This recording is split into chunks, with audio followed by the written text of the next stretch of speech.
Draken AR-9 greeted him with silence. Not peace, silence. The thick, choking kind that settled after something violent had passed, or just before it returned. The moment his boots hit the jungle floor, Sergeant John Cale didn't flinch. He didn't scan the sky for the drop ship, didn't curse the slavers who tossed him here like meat into an arena. He just breathed. Slow. Controlled. The canopy above was dense, the light sickly green, filtered through layers of poisonous leaves. The air smelled like wet copper and decay. "Comm check," he whispered. Nothing. Jammed, as expected. They wanted a hunt, not a war. Idiots. A rustle in the tree-line. Not animal. He knew the difference. The rhythm of movement was all wrong. 2 limbs, heavy weight, shallow breathing. First hunter had eyes on him already. John didn't run.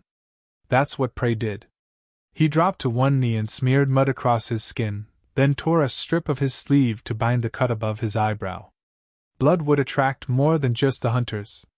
Drakenar's ecosystem was aggressive and carnivorous. He'd use that. The hunter approached. Broad-shouldered, armored, heat vision helmet. Corthale Class 3 bruiser, muscle before mind. He was cocky, lowering his rifle and reaching for the ceremonial blade strapped to his thigh. These hunts were personal. "I will make your death a lesson, Terran," the alien said in his native tongue, which the implant translated with a dry click in John's ear. "Fast, but not clean." John didn't respond. He rolled backward into the underbrush just as the blade swung down, slicing air. The hunter laughed. "Run. It prolongs the chase." John didn't run. He slid under the roots of a tree, hand brushing moss until it found what he was searching for, a fist-sized stone with a sharp edge. Primitive? Sure.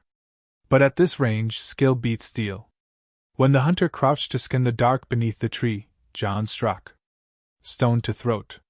The alien jerked, tried to roar, but his voice was trapped beneath shattered cartilage. One push, and the body slumped forward, dead weight. John stood over the corpse, breathing through his nose. No triumph. Just necessity.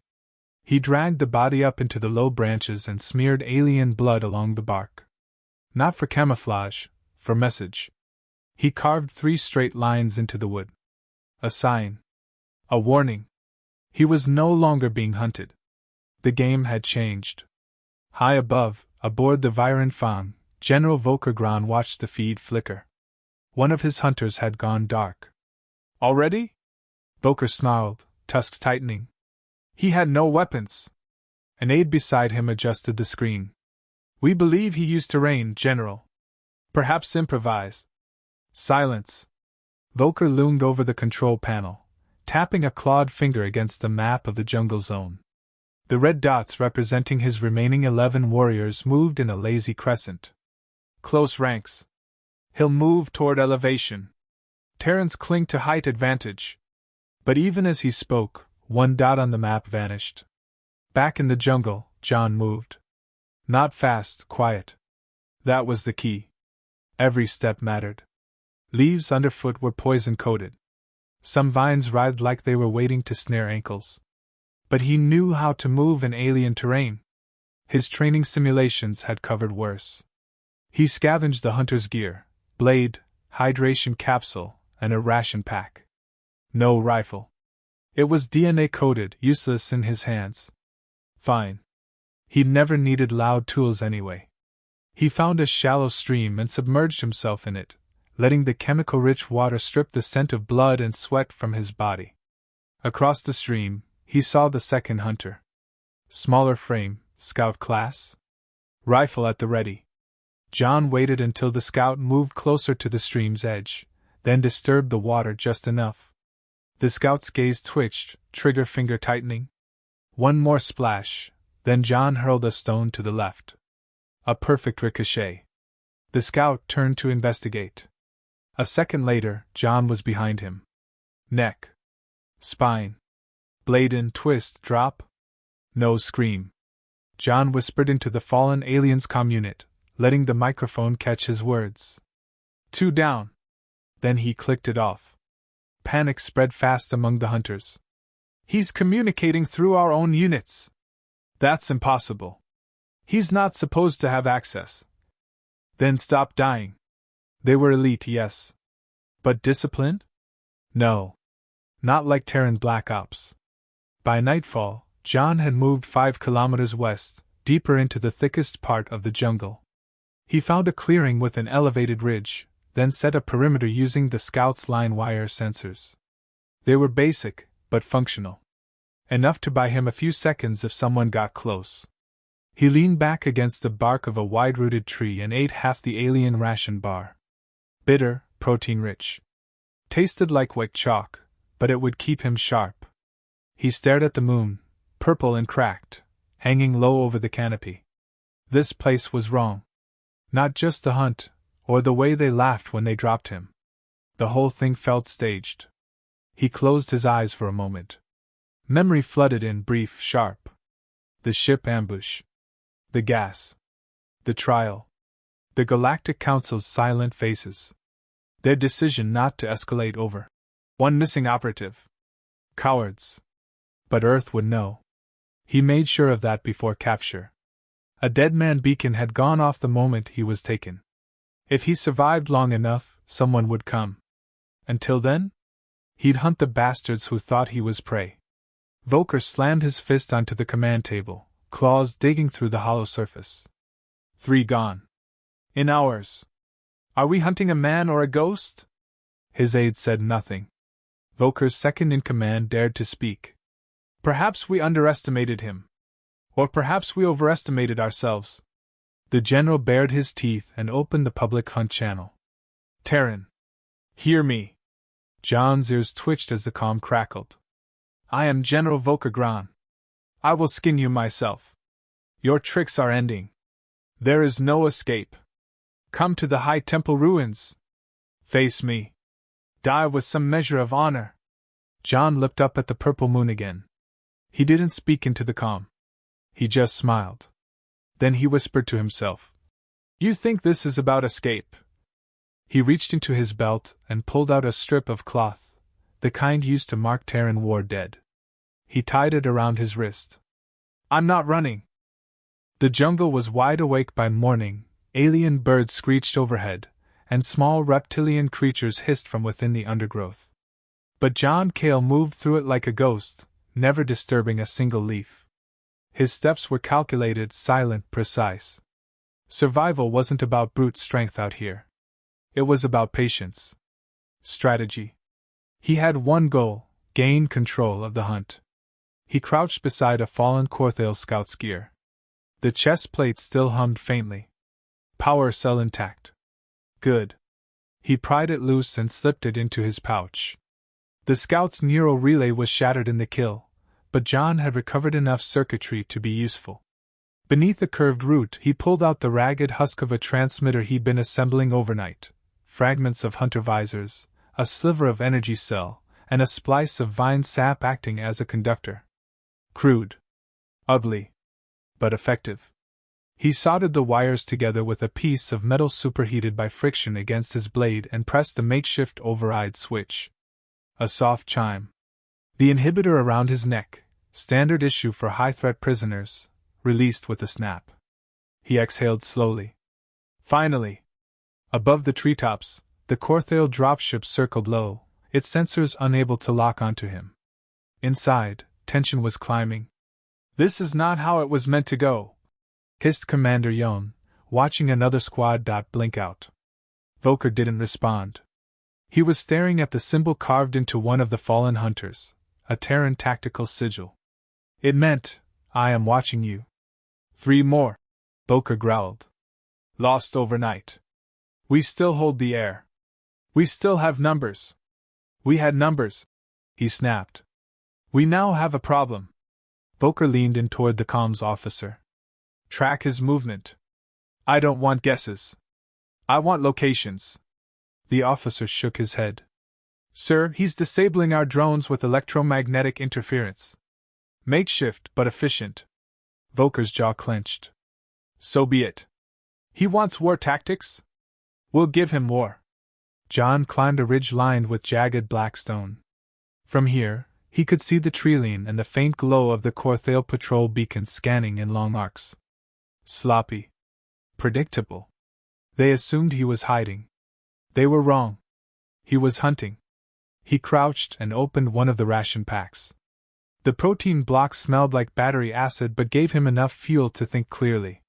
While he chewed, he sketched a crude map into the dirt using a twig: patrol paths, blind spots, kill zones. He marked his next ambush point with a cross. Then he moved. 2 clicks northeast, a patrol of 3 moved in formation, 2 tight, all eyes forward. A mistake John had been waiting for. He triggered the noise trap he said earlier. A shrill, oscillating tone rang through the trees. What was that? Left flank. Move! They turned toward the sound just as a vine trap yanked the lead hunter skyward. The second turned to help, too slow. John burst from the brush, low and fast. One upward slash opened the Corthale's midsection. The third tried to raise his weapon. John drove a sharpened stake straight into his chest. It was over in 7 seconds. He dragged the bodies into the shadows and disassembled their gear. The visors were mostly intact. He clipped one onto his belt, cracked open its display core, and modified it to flash a signal only visible to Corthale optics: a red human skull. He left it flashing on a branch. Later that day, John found a narrow ravine with exposed mineral veins. He crushed one of the ores beneath a stone, testing its texture. It shimmered, magnetically charged. He smeared the dust over his forearms and face, disrupting the Corthale's thermal scans. Crude camo. Primitive tech. Perfect. From a fallen scout's memory core, he retrieved a partial scan of the jungle, an old Corthale structure, a sacrificial arena built on a cliff ledge. It would be the perfect place for Volker's final move. He was baiting John. John smiled faintly. Let him think he's in control. As night fell, the jungle cooled and the winds returned. John crouched in a tree canopy and watched 2 hunters set up camp below, fatigued, arguing over strategy. He's not normal, one muttered. He's a man. All men bleed. John tossed a pebble down to the left, watching one react, rifle raised. The other frowned. Don't. Too late. A trap snapped, slamming a sharpened branch through the Corthale's shoulder. The other froze, then saw John drop behind him, blade out. John didn't speak. He slit the warrior's throat clean and fast. He stepped over the last hunter, who was crawling backward, eyes wide. John grabbed him by the collar and stared into his faceplate. You're going to deliver a message. The alien trembled. What message? John activated the cracked visor and pressed it against the alien's chest. Skull icon. Flashing. Red. Tell Volker I'm coming. Then he vanished into the trees. High above, back at the Viren farm, Volker stared at the survivor's helmet feed. The red skull symbol pulsed steadily. What does it mean? A lieutenant asked, hesitating. Volker didn't blink. It means he's not prey, he said quietly. He rose, walked to the center of the deck, and addressed the room. Prepare for full containment. We burn the jungle. He'll have nowhere left to hide. Someone objected. But sir, the hunt. Volker bared his fangs. This is no longer a hunt. This is a war of honor. And I do not lose wars. John felt the wind shift. A faint ozone scent followed. Artificial. He looked skyward. Orange light bloomed across the treetops as fires began to spread from above. Controlled plasma drops from the ship's belly, incinerating everything in a widening circle.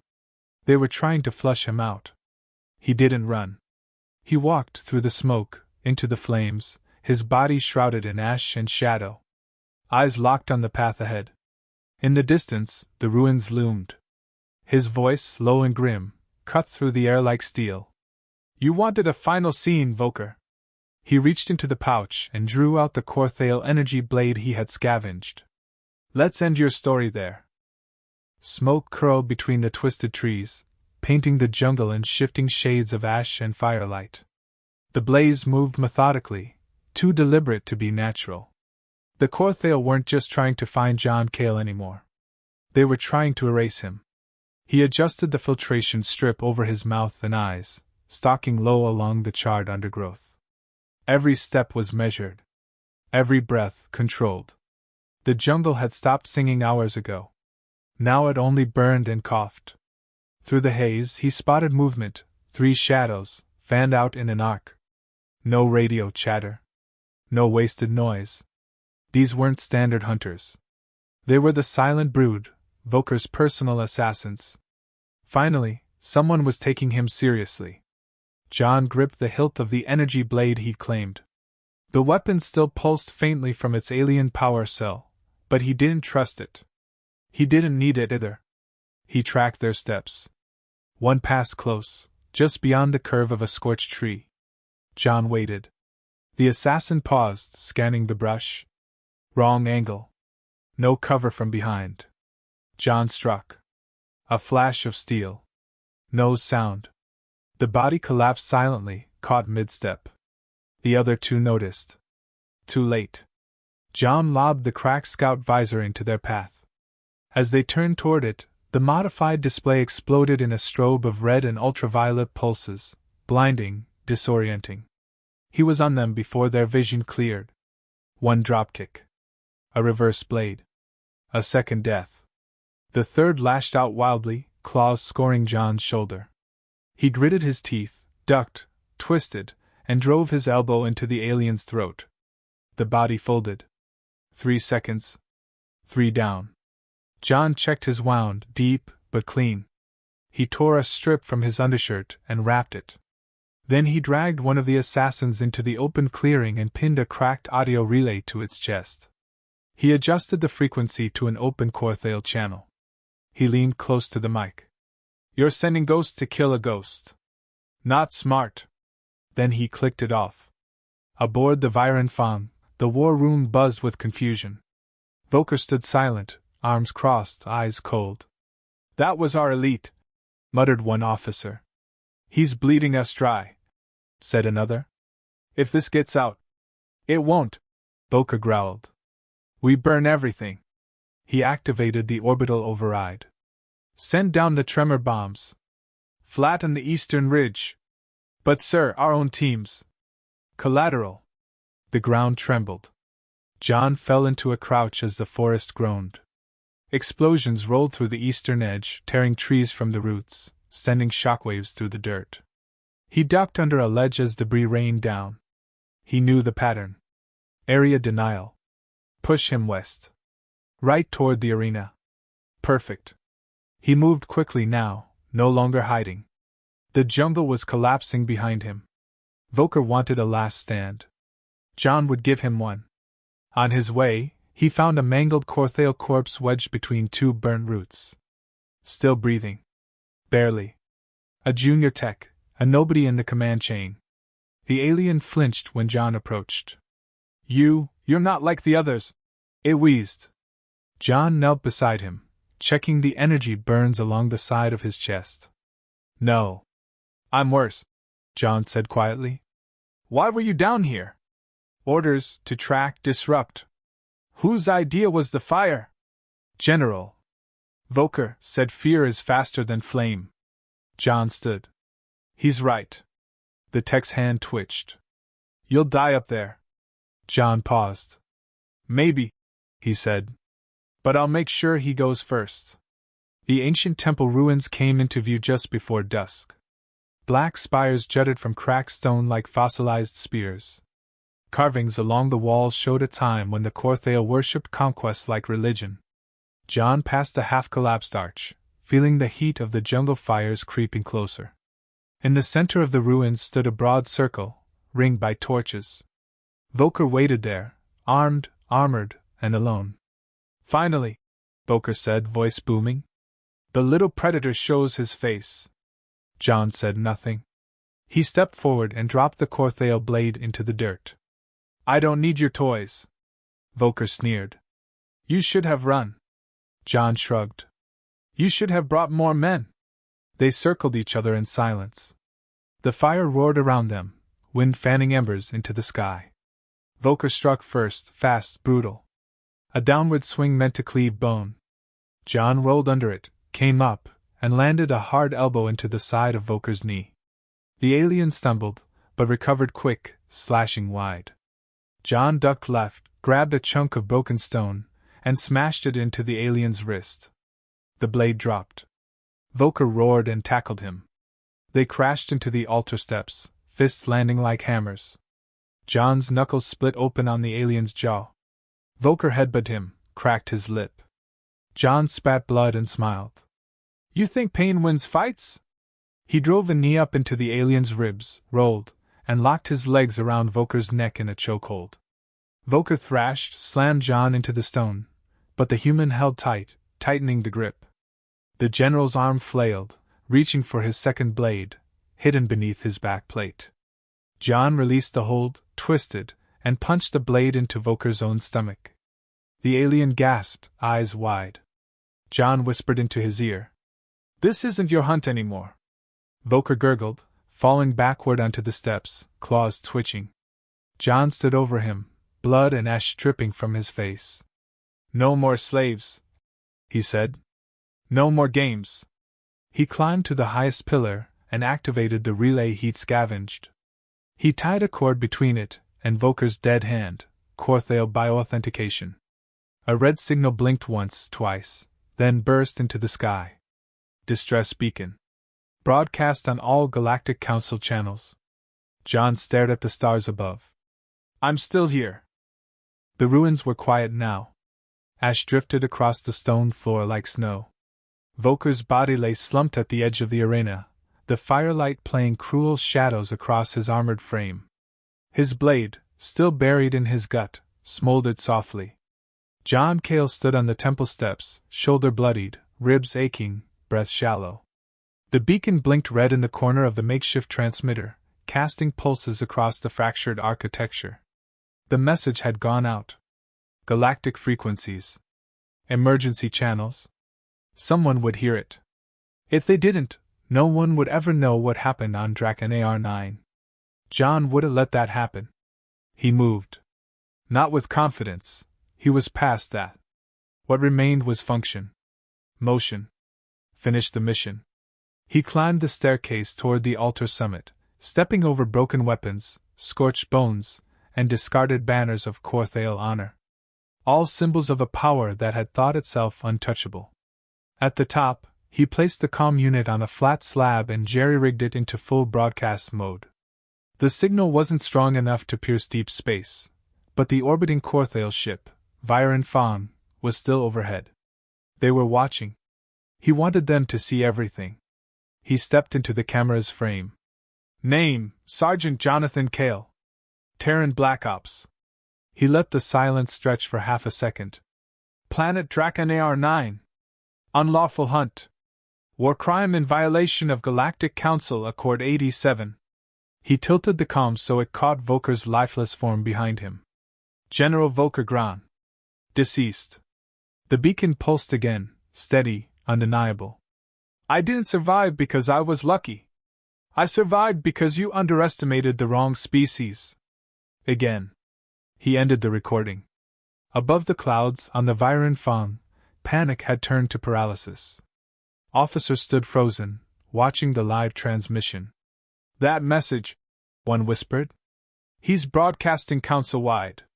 Shut it down, another ordered. Now. The technician's voice cracked. I can't. He used Volker's biochannel. It overrides all private encryption. The war room turned cold. Do we extract him? Someone asked. Are you insane? Said another. He just destroyed half our elite. He's the reason our commander's dead. They all turned toward the fleet marshal, who stood at the viewport, watching the jungle burn. He muttered a single sentence. Pull the ship back. Let the council clean it up. No one argued. On the ground, John sat with his back against the altar. For the first time in 3 days, he let his muscles relax. The adrenaline was fading. He could feel every cut now, every bruise blooming beneath his skin. The fires had begun to die, leaving only smoke and orange embers glowing in the distance. Creatures began to emerge again, quiet, skittish things returning to their homes after the storm. He pulled the blood-soaked cloth from his shoulder and winced. Deep gash, already infected. He wrapped it with gauze stripped from a fallen hunter's med kit, applied pressure, then leaned back. He let his mind wander. Memories blurred through the pain. His team. Their laughter on the old cargo freighter before the ambush. The way Diaz always carried 2 knives even when no one else was armed. The sound of his CO's last breath over comms when the gas hit. None of them made it out. He did. He clenched his fists. Not out of guilt, he had buried that long ago. But because he had to finish something for them. For the ones who never got the chance. Hours passed. Then, the sky shifted. At first, it was a flicker. Then a hum. A pulse of energy rippled across the jungle canopy. A Terran stealth cruiser decloaked above the ruined site, its sleek black hull gleaming faintly under the fading glow of Drakenar's dying fires. John stood slowly. A rope ladder unfurled from beneath the hovering craft, brushing against the stone as it lowered. He didn't move yet. He watched. A spotlight flicked on, scanning the arena. Then a voice cracked through external comms, distorted but human. "Sergeant Kale. We received your signal. Are you mobile?" John tapped the side of his neck, reactivating his own comm link. "Mobile enough," he said. "But I'm not coming alone." There was a pause. "Repeat, Sergeant?" He looked out over the ruin. "There are other prisoners here. Not humans. Other species. Cages buried west of the temple. Volker kept them for future hunts." Another pause. Then, "Understood. We'll extract them." John nodded and gripped the rope. As the ship began lifting him, the jungle unfolded below, a scarred battlefield, a monument to arrogance, a place where a single human had turned the galaxy's most feared hunters into ash. He climbed. At the top, a hatch opened. 2 Terran Marines pulled him in. One of them stared. "You look like hell." John gave a tired half-smile. "You should see the other guys." He collapsed onto a stretcher, finally allowing the med drone to begin treatment. As the ship ascended, John caught one last glimpse of the jungle floor, the flicker of alien faces emerging from the hidden cells. Freed, cautious, confused. The war wasn't over. But something had changed. A message had been sent, not just to Korthale, but to every species that had ever looked at Earth and seen vulnerability. Never again. Back on Earth, weeks later, a newsfeed broadcast the footage from Drakenar. Unfiltered. Raw. Galactic Council hearings began. Indictments followed. The Korthale Dominion fell into chaos. Civil uprisings. Trials. Reckonings. But the legend spread faster than politics ever could. A soldier, alone, hunted for sport. And they never made it back. Because the human was never prey.